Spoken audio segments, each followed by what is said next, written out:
اہل سنت کا ہے بیڑا پار، اصحاب حضور نجم ہے.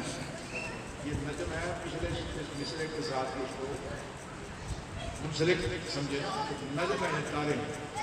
اہل سنت کا ہے بیڑا پار، اصحاب حضور نجم ہے، اور ناؤ ہے فطرت رسول اللہ کی کہ کشتی نوح کی مثل اہل بیت رسول بھی ہمارے پاس، اور صحابہ کی صورت میں آسمان رشد و ہدایت کے تارے صحابہ بھی ہمارے الحمدللہ ہمارے ہیں اہل سنت کے. اس لیے سنیوں کا بیڑا پار ہے. بلا تاکید جناب ڈاکٹر صاحب سے عرض کی جاتی ہے کہ آپ اپنے گزار کا آگاہ کریں.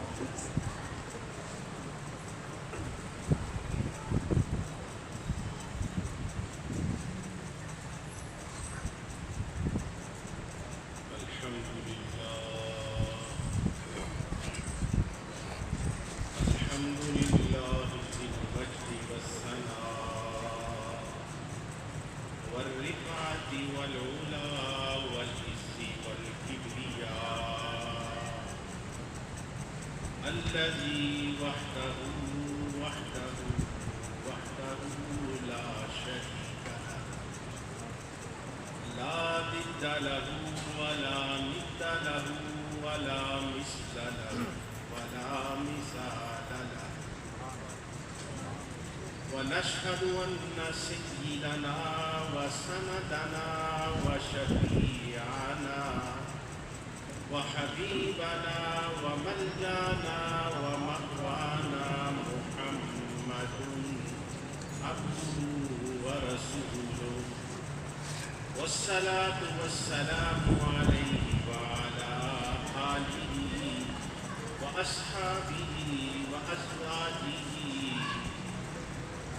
وعلماء ملته وأولياء أمته أجمعين. أما بعد فأعوذ بالله من الشيطان الرجيم. بسم الله الرحمن الرحيم. محمد رسول الله والذين معه أشداء على الكفار رحماء بينهم تراهم ركعا سجدا يبتغون فضلا من الله. آمنت بالله صدق الله العلي العظيم وبلغنا رسوله النبي الكريم الأمين.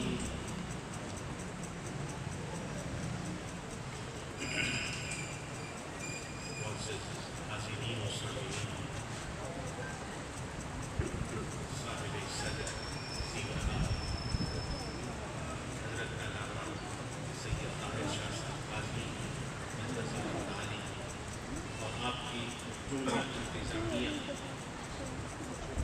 میں شکر گزار ہوں کہ ایک مرتبہ پھر آپ نے مجھے اللہ اور اس کے رسول اور ان سے محبت کرنے والوں کی کچھ باتیں سنانے کا موقع دیا. اللہ کریم کی بارگاہ میں استدعا ہے کہ وہ ہمیں حق بیان کرنے کی توفیق عطا فرمائے اور حق سن کر اس کو سمجھنے، اس کو ماننے اور اس پر عمل کی توفیق عطا فرمائے.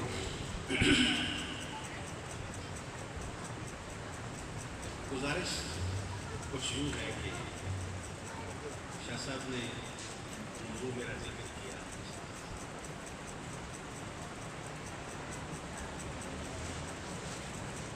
جب کبھی کسی بھی موضوع پر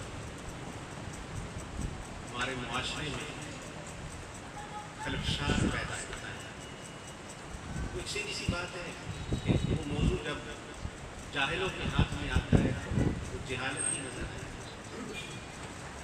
اور وہ جاہل جو ہے نہ اصول کو جانتا ہے، نہ ضابطے کو جانتا ہے، نہ قرآن کو جانتا ہے، نہ حدیث کو جانتا ہے. اور جن کی بات کر رہا ہوتا ہے ان کی عظمت کو بھی وہ نہیں جانتا کہ میں کن کی بات کر رہا ہوں۔ اس موضوع پر ہم کوشش کریں گے انشاءاللہ جو اپنے علم کے مطابق میں نے چند ایک آیات نوٹ کی، کچھ احادیث نوٹ کی، وہ آپ سناؤں گا اپنے علمی استطاعت کے۔ پہلے تو سمجھنے کی یہ ضرورت ہے کہ صحابی کون ہے اور اہل بیت کون ہے۔ صحابی کہتے کس کو؟ ایک سیدھی سی بات کہ نبی علیہ السلام کی حیات ظاہری میں جس شخص نے حالت ایمان میں ایک سیکنڈ کے لیے نبی علیہ السلام کی زیارت کر دی وہ صحابی بن گیا۔ ایک سیکنڈ جو جتنا زیادہ وقت آپ کے ساتھ گزارا جس نے وہ اس مرتبے میں بڑھتا ہے۔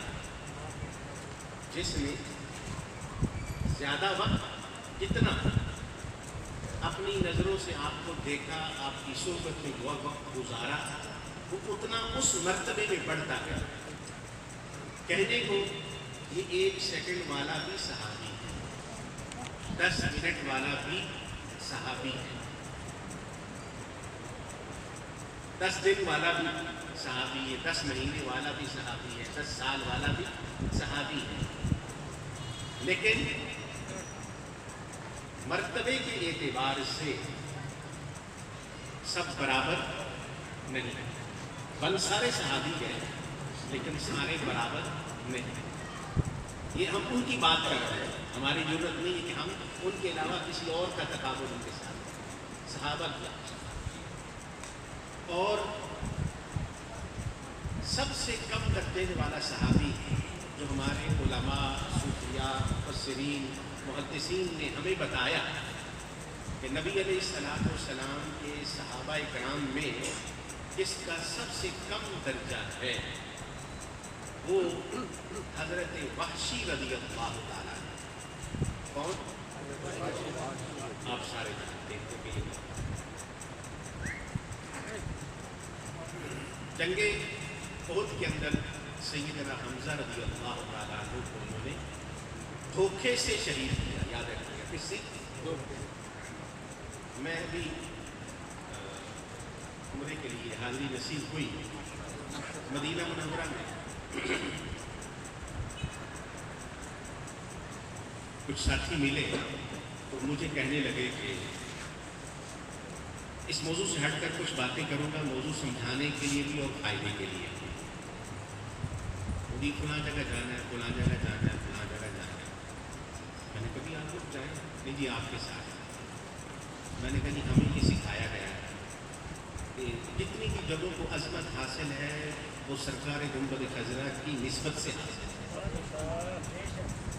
اس جگہ کو چھوڑ کر ہمیں اور وقت ضائع کرنے کی کہیں جانے کی ضرورت نہیں۔ ہاں یہ کہ نبی علیہ السلام کی سنت ہے کہ آپ کو بات تشریف لے جایا کرتے تھے، شہدائے احد کی فاتحہ کے لیے آپ تشریف لے جایا کرتے تھے، ان 2 جگہوں پہ اس سنت کو پورا کرنے کے لیے کچھ وقت کے لیے جائیں۔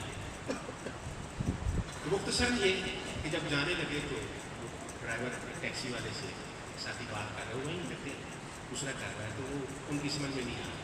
میں نے کہا تم چھوڑو نہیں کرتا اس سے۔ وہ ایک سامنے آیا، اس سے میں نے بات کی تو اتفاق سے وہ عربی تھی، ڈرائیور عربی میں اس سے بات کرتا ہے، وہ بڑا خوش ہوا، مجھے کہتا ہے آپ جانتے ہیں عربی؟ اس کو میں نے بتایا، میں نے کہا بھائی ہم نے عبادہ وہاں سنت نوافل پڑھنے اور پھر وہاں سے ہم نے پہنچ جانا اور وہاں سے پھر واپس یہیں چھوڑنا ہے، تو بتاؤ کتنے پیسے۔ دوسرے ساتھیوں نے سے پوچھا تو کوئی 200 ریال، کوئی 250 ریال، 150 ریال مانگ رہا ہے۔ تو مجھے وہ کہتا ہے انتم بیوتنا ما توتونا فیکفینا، ہمارے مہمان ہیں آپ جو دے دیں گے کیا۔ میں نے کہا 50 ریال، ہنس پڑا، کہتا تھا یہ 12 بات ہے، بیٹھ گئے۔ اس سے بھی وہ سارے راستے گپ شپ رہی۔ تو جب اور پہنچے تو وہ اپنی معلومات کے مطابق وہ چیزیں مجھے بتا رہا ہے اس نے بتایا کہ میں نے اسے پوچھا، میں نے کہا تم خاندانی طور پر یہی رہنے والے ہو؟ کہتے کہ شروع سے ہم یہاں رہنے والے ہیں۔ میں نے کہا کس صحابی کی اولاد میں سے؟ کہتے کہ اتنا تو پتہ نہیں ہے، لیکن ہمارے اولاد صحابہ میں سے تھے، انہیں کی اولاد میں سے ہے۔ 73 سال اس کی عمر تھی، پولیس سے ریٹائر۔ اس نے ماں کی خامیاں بھی بتائی، خوبیاں بھی مجھے بتائی۔ تو وہاں جب احد گئے تو وہاں یہ ذکر چل رہا سیدنا امیر حمزہ رضی اللہ عنہ۔ تو وہ مجھے کہتا ہے کہ وحشی نے جو ہے وہ دھوکے سے سیدنا حمزہ رضی اللہ عنہ کو شہید کیا تھا، کیونکہ وہ عربی نہیں تھا، حبشی تھا۔ عرب کی یہ خاصیت ہے کہ وہ دھوکہ نہیں دے گا۔ وہ جری ہوتا ہے میدان میں، سامنے آ کے لڑے گا، سامنے سے وار کرے گا اور سامنے سے وار کھائے گا، پیچھے سے نہ وار کرتا ہے نہ وار کھاتا ہے۔ وہ حبشی تھا، اس لیے اس نے سیدنا حمزہ رضی اللہ عنہ پر جو وار کیا تھا وہ چھپ کر اور پیچھے سے وار کیا۔ بہرحال بعد میں ان جب مسلمان ہوئے تو نبی علیہ السلام نے فرمایا وحشی تمہارا اسلام قبول، لیکن تمہیں دیکھ کر مجھے میرے چاچا کی وہ آخری کیفیت یاد آ جاتی ہے، لہٰذا آج کے بعد میرے سامنے نہیں ہے۔ انہوں نے بھی نبی علیہ السلام کی اس تکلیف کا اتنا لحاظ رکھا کہ اس کے بعد کبھی بھی نبی علیہ السلام کے سامنے نہیں۔ اور پھر بعد میں سیدنا ابوبکر صدیق رضی اللہ تعالیٰ عنہ کے دور کے اندر جب مسلمہ کذاب کا مقابلہ ہوا تو مسلمہ کذاب کو قتل کرنے والے بھی حضرت وحشی ہیں۔ انہوں نے اس کو مسلمہ کذاب کو قتل کیا، اور بعد میں اپنی زندگی میں کہا کرتے تھے کہ جب میں کافر تھا تو حالت کفر میں نے سب سے بڑے مسلمان کو شہید کیا، اور جب میں مسلمان ہوا تو میں نے سب سے بڑے کافر کو قتل کیا۔ ان کے بارے میں صوفی خواجہ مجدد الفسانی رحمۃ اللہ علیہ نے بھی یہ بات کی تھی، اور ہمارے صحابہ علماء بھی بیان کرتے ہیں، فرماتے ہیں کہ پوری دنیا کے مومن صاحب ایمان اکٹھے ہو جائیں تو ایک اللہ کے ولی کے برابر نہیں ہو سکتے۔ یہ اصول یاد ہے، پوری دنیا کے مسلمان ان سب کا درجہ ثواب عمل اکٹھا کیا جائے تو اللہ کے کسی ایک ولی کے برابر، تمام اولیاء کا مرتبہ مقام اکٹھا کیا جائے تو کسی ایک قطب کے مرتبے کے برابر نہیں ہو سکتا۔ تمام قطب، اوداد، ابدال یہ سب اکٹھے کیے جائیں تو کسی ایک غوث کے مرتبے تک نہیں پہنچ سکتا۔ اور تمام اغواث، اوداد، ابدال، مومنین، اولیاء سارے کے مرتبہ اکٹھا کیا جائے تو کسی ایک تابعی کے مرتبے تک یہ نہیں پہنچ سکتا۔ تابعی کون؟ جس نے حالت ایمان میں کسی صحابی کی زیارت کی اور ایمان پہ ہی اس کی موت آئی، اس کے برابر ساری دنیا کے غوث کتب، یہ سارے تابعین، سارے غوث کتب ابدال اکٹھے ہو جائیں تو کسی ادنا درجے کے صحابی کے مرتبے تک نہیں پہنچ سکتے، اور وہ ہیں حضرت وحشی۔ اور سے اعظم خواجہ قطب الدین بختیار کاکی، معین الدین چشتی اجمیری، شہنشاہ نقشبند، شیخ شہاب الدین سہروردی، شیخ احمد شاذلی، امام غزالی، امام احمد غزالی، شیخ عمر سہروردی، کتنے بڑے بڑے نام ہیں۔ ہمارے یہ سارے اکٹھے ہو جائیں تو حضرت وحشی کے درجے تک جو بڑے ہیں، جو بڑے ہیں۔ اور ادھر یاد رکھیے، ہم نے اپنے بزرگوں سے اصول کیا سیکھا کہ یک زمانہ صحبت باولیاء بہتر از 100 سالہ طاعت بے نہا۔ ایک لمحہ کسی اللہ کے ولی کی صحبت میں بیٹھ جانا 100 سال کی بے ریانی عبادت سے بہتر ہے۔ جو نبی کی صحبت میں بیٹھا، جو صحابی کی صحبت میں بیٹھا، جو تابعی کی صحبت میں بیٹھا، اس کا مقام اور مرتبہ کیا؟ اور پھر فرمایا من عاد لی ولیا فقد آذنتہ بالحرب، جس کسی نے میرے کسی ولی سے دشمنی کی تو میں اسے جنگ کا چیلنج کرتا ہوں۔ جو میرے کسی ولی سے دشمنی میں اسے رب کریم کرتا ہوں۔ ایک چھوٹے سے ولی سے دشمنی پر اللہ جنگ کرے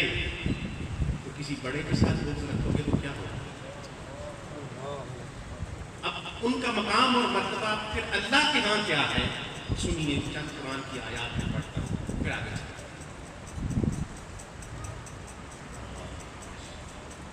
سورہ فتح کی آیات ہے، اللہ کریم فرماتا ہے محمد رسول اللہ، محمد اللہ کے رسول، والذین معہ، جو ان کے ساتھ رہتے ہیں، جو ان کے صحابہ ہیں،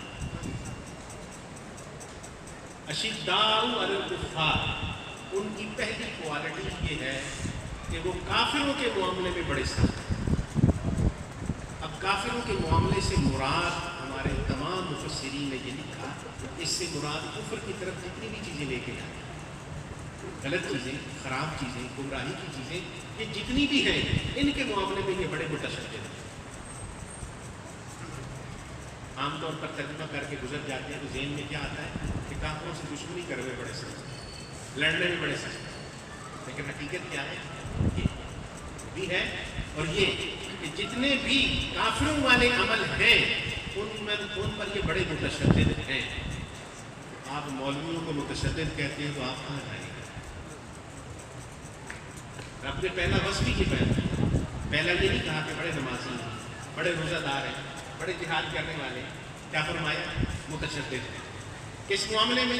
جو معاملہ بھی کفر کی طرف لے جاتا ہے، کافروں کا جو بھی ریت رواج رسم ہے اس کے معاملے میں یہ بڑے سخت ہیں، اس طرف جانے نہیں دیتے، نہ جاتے ہیں۔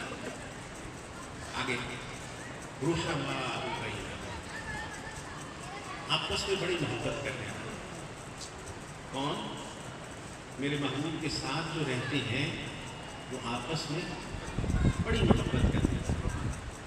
ساتھ رہنے والے ابو بکر صدیق، عمر فاروق، عثمان غنی، علی المرتضیٰ، حضرت عباس، عبداللہ بن عباس، سیدہ فاطمہ الزہرا، سیدہ عائشہ صدیقہ، سیدہ میمونہ، سیدہ حفصہ، تمام امہات المومنین، عبداللہ بن مسعود، عبد الرحمن بن عوف، جابر بن عبداللہ، ابو ہریرہ، یہ سارے ساتھ رہنے والے ہیں، سارے ساتھ رہنے والے ہیں۔ اور اب کیا فرمائے کہ آپس میں بڑی محبت کرنے والے۔ کیا مطلب؟ رب کریم نے یہ سرٹیفکیٹ دے دیا کہ ان میں سے کسی کی بھی آپس میں کوئی دشمنی، کوئی عداوت، کوئی بغض نہیں، یہ آپس میں بڑی محبت کرتے ہیں۔ تو جہاں کہیں سے یہ جملہ سنو، کہو کہ فلاں صحابی ایسا تھا، فلاں کے بارے میں ایسا کہتا تھا، فلاں یہ کرتا تھا، فلاں کے بارے میں یہ سوچتا تھا، تو گویا کہ قرآن کی نص کا وہ انکار کر رہا ہے۔ کیا کر رہا ہے؟ قرآن کی نص کا انکار۔ ایسے کے پاس بیٹھنے سے کیا ملے گا؟ ایسے کی بات کو سننے سے کیا ملے گا؟ تو قرآن اللہ فرماتا ہے کہ وہ آپس میں بڑی محبت کرنے والے، رحم دل ہیں، صلہ رحمی کرنے والے ہیں، محبتیں بکھیرنے والے ہیں، محبتیں بنانے والے ہیں، بانٹنے والے ہیں۔ کہ بدبخت تو کیا کہتے ہیں؟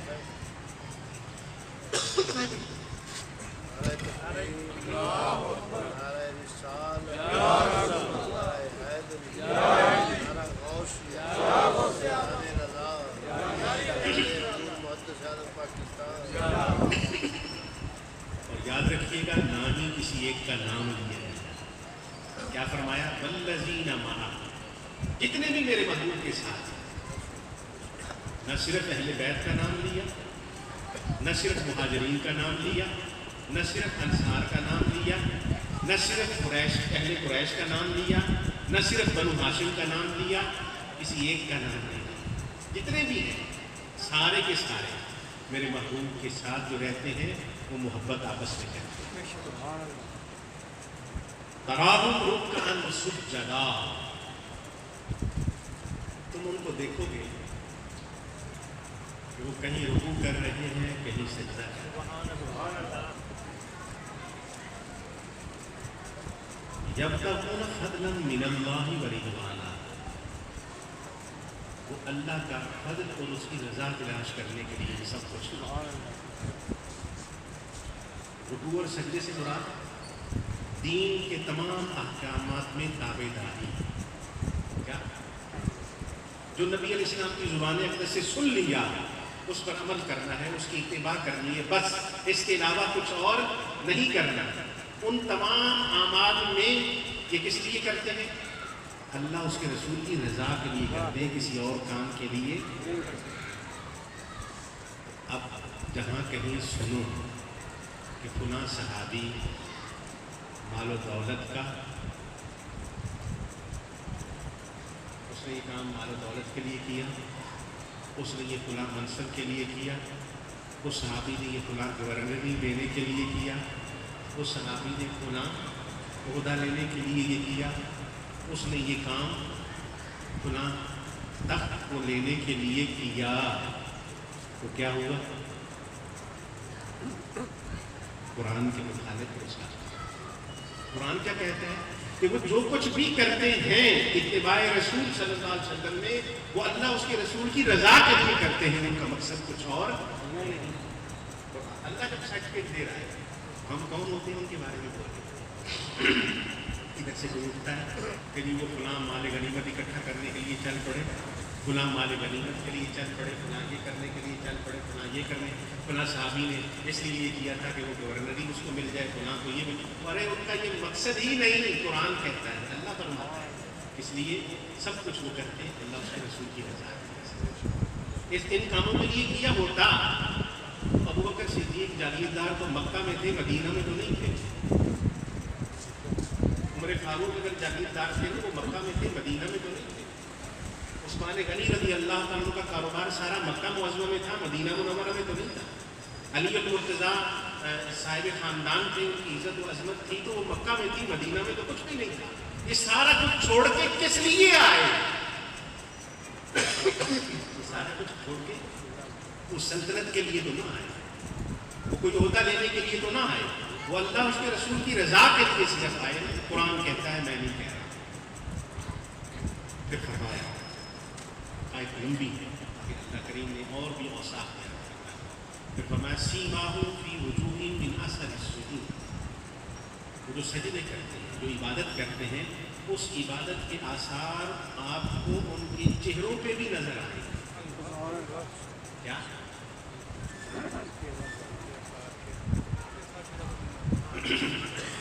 آپ نے آج تک سنا کہ نور باطن ملتا ہے؟ کیا؟ فلاں عبادت کرنے سے، فلاں وظیفہ پڑھنے سے، فلاں بزرگ کی صحبت میں بیٹھنے سے نور باطن ملا، نور ایمان ملا، باطن روشن ہوا، ظاہر کی خیر ہے۔ رب فرما رہا ہے ان کا ظاہر روشن ہے۔ کیا مطلب؟ کہ باطن پہلے روشن ہوا، اس کی برکت سے ظاہر بھی روشن ہوا۔ جو باطن کو دیکھنے والے ہیں وہ تو دیکھ ہی رہے ہیں، جو وہاں تک نہیں پہنچ سکتے اللہ نے ان کے لیے بھی بنا دیا کہ ان کی شکلیں دیکھ کر ہی پہچان جاؤ گے کہ یہ کیسے تھے۔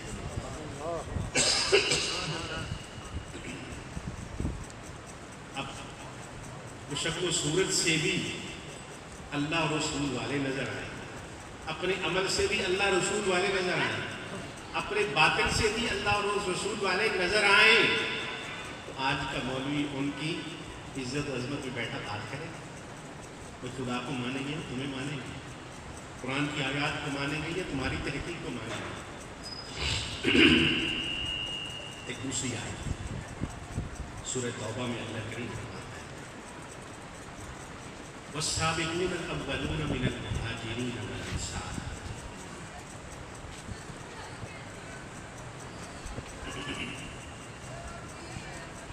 مہاجرین اور انصار میں سے پہلے جو سبقت کر رہے ہیں، مہاجر اور انصار صحابہ میں سے جو شروع میں پہلی نبی علیہ السلام کے پہلے قول پر جنہوں نے لبیک کہا،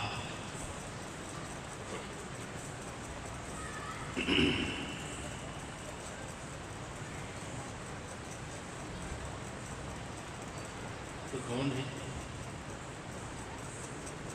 والذین اتبعوہم بإحسان، اور پھر وہ لوگ جنہوں نے احسان کے ساتھ ان کی اتباع کی، جو پہلے مسلمان ہوئے ان کی اتباع میں دوسرے جو مسلمان ہوئے، پھر نبی علیہ السلام سے جانے کے بعد جو ان کو دیکھ کر ان کے اس عمل پر ترغیب پر مسلمان ہوئے، اللہ کیا فرماتا ہے؟ رضی اللہ عنہ،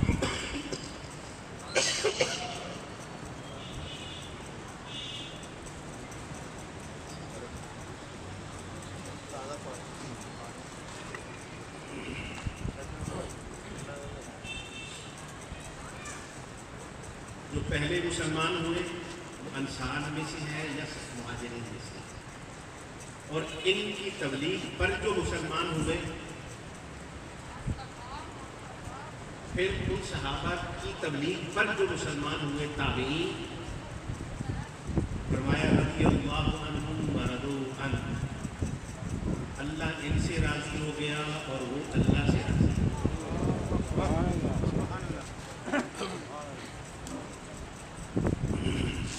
اللہ وہ اللہ سے راضی ہو۔ پہلے صحابی ابو بکر صدیق رضی اللہ تعالیٰ عنہ سے لے کر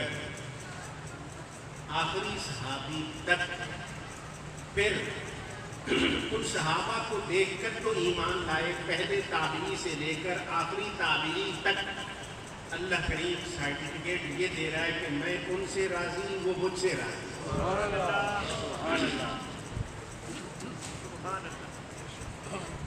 ان کی عزت عظمت اور ان کی سیرت پہ کوئی نکتہ چینی کرتا ہے تو وہ کون ہے؟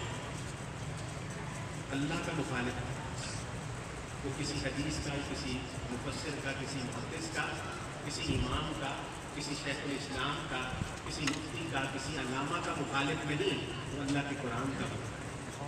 اللہ انہیں سرٹیفکیٹ دے کہ میں ان سے راضی ہوں، مجھ سے راضی۔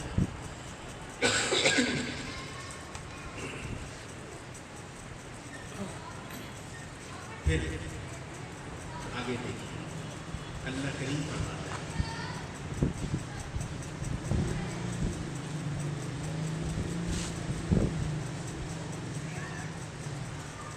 وَاذْكُرُوا نِعْمَةَ اللَّهِ إِذْ كُنْتُمْ أَعْدَاءً فَأَلَّفَ بَيْنَ قُلُوبِكُمْ،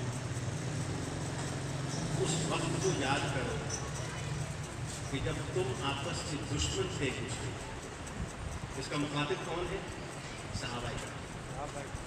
اے میرے محبوب کے صحابہ، اس وقت کو یاد کرو جب تم آپس میں دشمن تھے، فَأَلَّفَ بَيْنَ قُلُوبِكُمْ، اللہ نے تمہارے دلوں میں محبت ڈال دیا، فَأَصْبَحْتُم بِنِعْمَتِهِ إِخْوَانًا، اور تم اللہ کی نعمت کے فضل سے آپس میں بھائی بھائی بنے۔ سارے صحابہ اللہ فرماتا ایک دوسرے کے دلوں میں محبت اللہ نے ڈال دی، اللہ جو کام کرے وہ نہیں ہو سکتا۔ اللہ فرمائے میں نے اپنے محبوب کے صحابہ کے دلوں میں آپس میں ان کے رہنے میں محبت ڈال دی ہے۔ اور آج کا کوئی مولوی، کوئی پیر، کوئی فقیر اٹھ کے کہے کہ فلاں صحابی فلاں کے ساتھ ایسا تھا، فلاں فلاں کے ساتھ ایسا تھا، اس کو مانو گے یا قرآن کو؟ اللہ فرما رہا ہے میں نے اپنے محبوب کے جو صحابہ ہیں ان کو اتنا عظیم بنا دیا، وہ میرے ساتھ تو محبت کرتے ہی کرتے ہیں، میرے محبوب کے ساتھ بھی محبت کرتے ہیں، لیکن آپس میں بھی وہ محبت کرتے ہیں۔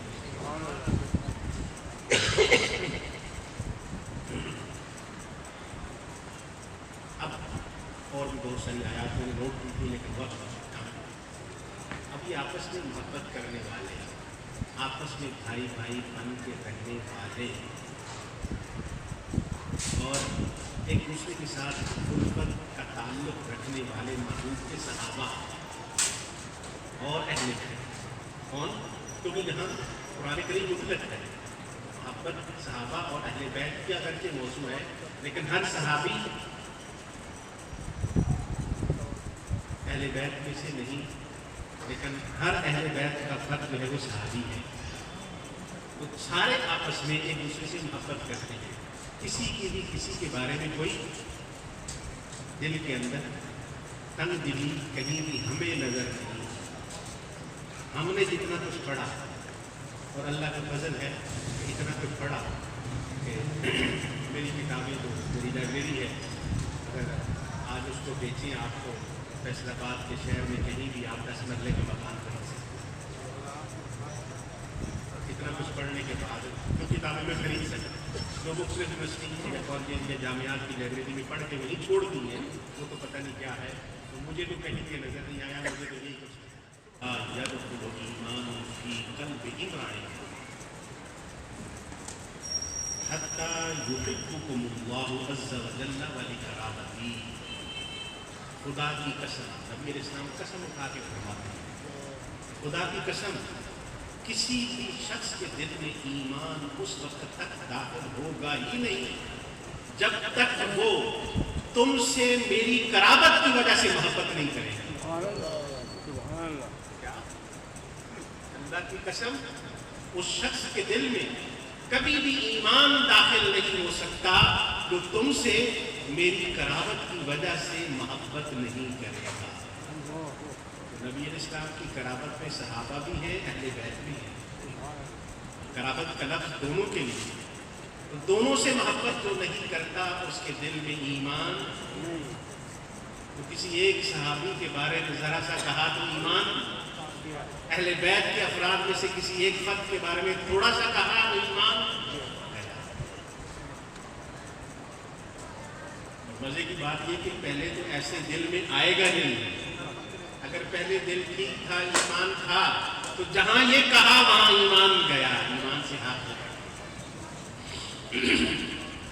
پھر اس کے بعد ایک اور حدیث بات، اللہ اللہ اللہ کی اصحاب، میں تمہیں خدا یاد دلاتا ہوں، میں تمہیں خدا یاد دلاتا ہوں، میں تمہیں خدا یاد دلاتا ہوں جب میرے صحابہ کا ذکر کرو،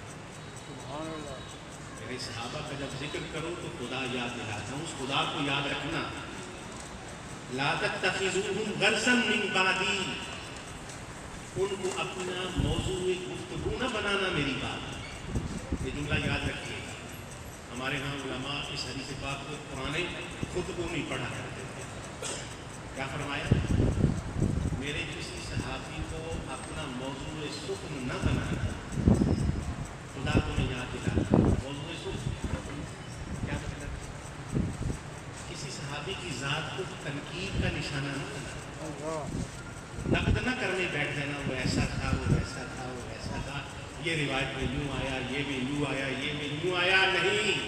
جب یہ آ گیا کہ میرا صحابی ہے، پھر اپنی زبان کو بند رکھنا۔ اگر نہیں بند رکھو گے زبان تو کیا ہوگا؟ اگلا جملہ سنیے، آیا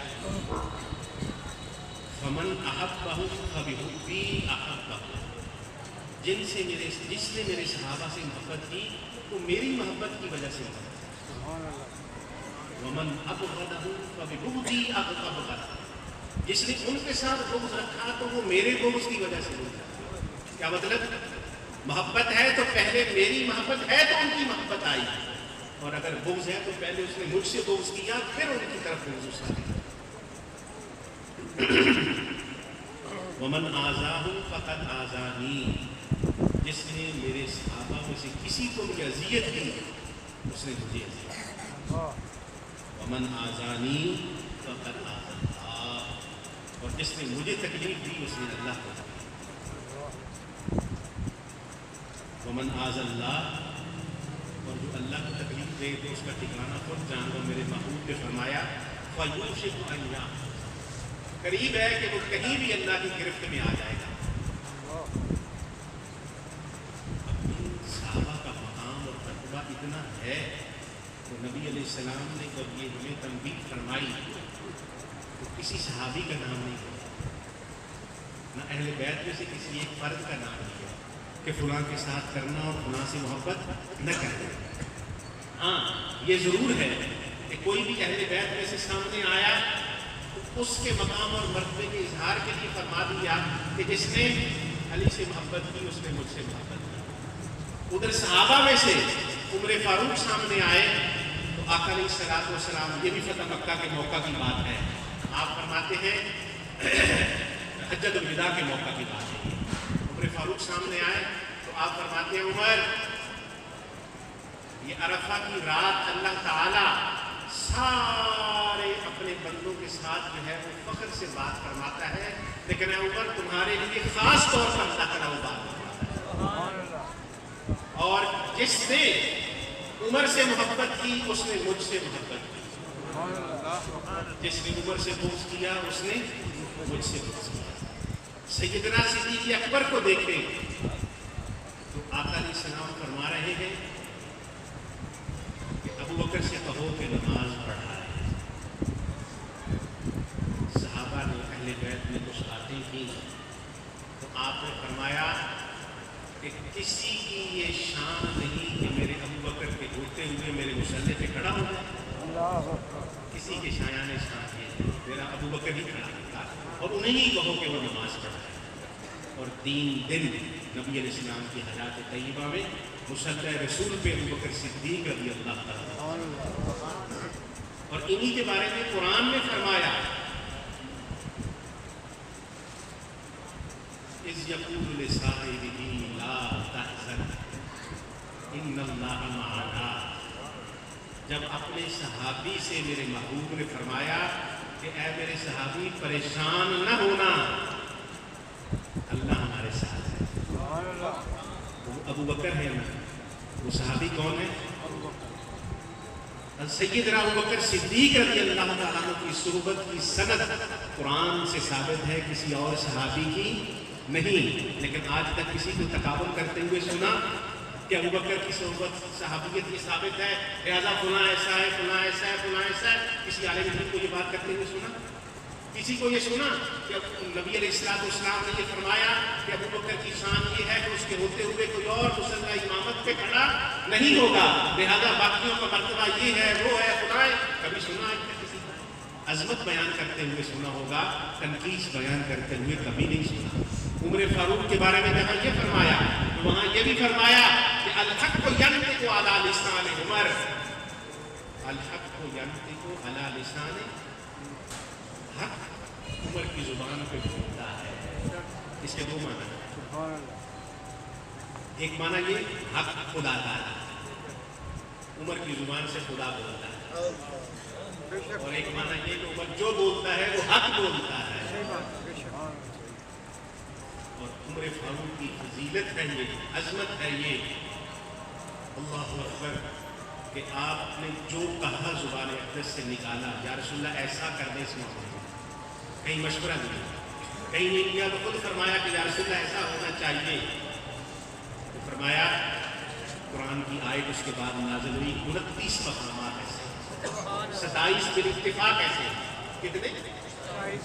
عمر فاروق کی زبان سے پہلے نکلتا ہے قرآن، بعد میں نازل ہوتا ہے، اور وہی رب کریم فرماتا ہے جو عمر فاروق نے کہا اس کو دین کا اصول بنا دیا.